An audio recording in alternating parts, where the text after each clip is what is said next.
Sino kayang makakahula sa tawag na bulaklak na ito? Ayan. Hello. Pag nasa bundok ka, ito ang mga nakikita mo. Mga anahaw. Pang-atip sa bahay. Anahaw. Kung hindi ako nagkakamali, ito ang national leaf ng Pilipinas. Anahaw. Ayan. May mga sapot na nadadaanan ko, tinatamaan yung mata ko. Sapot ng mga gagamba. Yan ang mga makikita mo pag nasa bundok ka. Oh. Hey, ito pa. Oh, ito pa, nakakita pa ako ng bulaklak, oh. Nang hindi ko alam kung anong kahoy ito. Maganda siya ng bulaklak, oh. Ayan, ang dami, oh. Ayan. Sino kayang makakahula sa tawag na bulaklak na ito? Ayan. Dami, oh. Pwede nga magpa-picture dito, oh.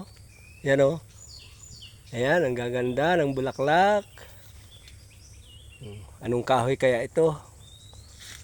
Yan, oh. Ito pa. Ayan. Sino ang makakahula ng tawag ng bulaklak na ito? At anong kahoy ito? Yan ang puno niya.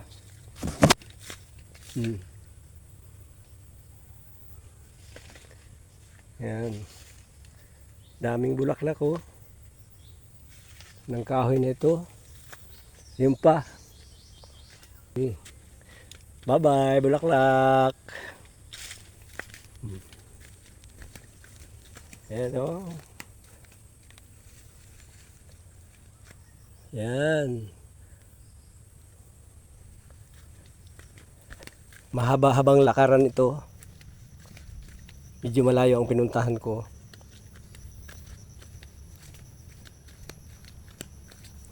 Nakaka-enjoy din naman tumira dito sa bundok. Walang ingay. Masarap ang simoy ng hangin. Walang marites. Marites wala.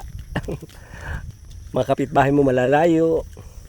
Ito na, sa wakas inabot ko na yung daan. Ayaw na yung e-bike ko.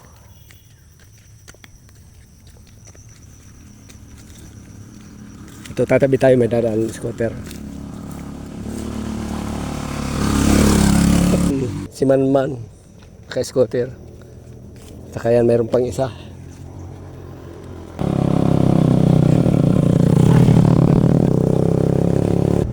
At ito naman ang aking e-bike. Thank you.